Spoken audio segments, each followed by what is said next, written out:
V brezplačni različici Canve ni možno odstranjevati ozadja iz fotografij, si bomo pa zdaj pogledali, kako lahko to naredimo z enimi drugimi orodji. Dajmo si najprej izbrati eno fotografijo, jaz imam tukaj že pripravljeno fotografijo mačke. Nalašč sem vzela to, ki ima brke, to je namreč kar zahtevno recimo za odstranjevanje ozadja v takem primeru. Najprej moramo to fotografijo shraniti, torej jo poravnamo na izdelek, deli z drugimi, prenos, lahko kot PNG ali kot JPG, bom pustila kar PNG. Canva ima kar precej aplikacij, ki odstranjujejo ozadje. Jaz tukaj sem prej že iskala background eraser, background remover in če pogledate, to so primerni kjer nam pokaže te kockice, kar pomeni, da se ozadje odstrani. Prej sem testirala background eraser, vendar je kar dolgo časa trajalo, zato vam bom danes pokazala eno bolj alternativno rešitev.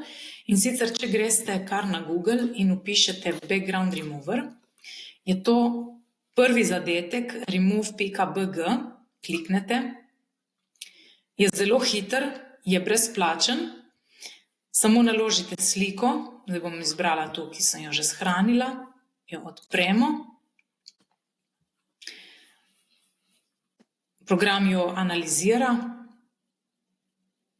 in zelo hitro, zelo učinkovito odstrani ozadje in lepo ohrani brke. Zdaj si jo samo downloadamo. Edino, kar je tukaj slabo, je, da nam da precej slabšo ločljivost. Torej, če bi želeli v večji kvaliteti downloadati, bi se morali prijaviti in tako naprej. Če ne rabimo kaj večjega, kliknemo samo download. Jo imamo zdaj v prenosih. Gremo nazaj v Canvo. To izbrišemo. Gremo v naloženo vsebino. Naložimo datoteke. To je ta. Jo odprem. In zdaj vam bom pokazala tudi primerjavo, kako je naredil ta, remove.background, to je ta, medtem ko Canvin background eraser je naredil tole. Tako da brke tukaj so kar problematične, tudi dosti več časa je trajalo, ampak lahko testirate, lahko uporabite enega ali drugega. Tako da zdaj vam vseeno pokažem še, kako bi to izgledalo z background remover. Kot smo rekli, aplikacije, vpišemo background remover ali pa eraser. V vsakem primeru bomo dobili enega od teh.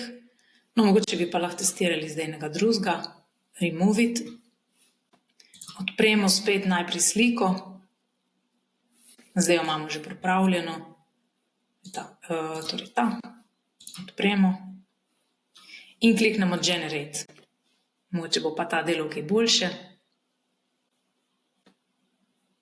Še vedno traja kar dolgo.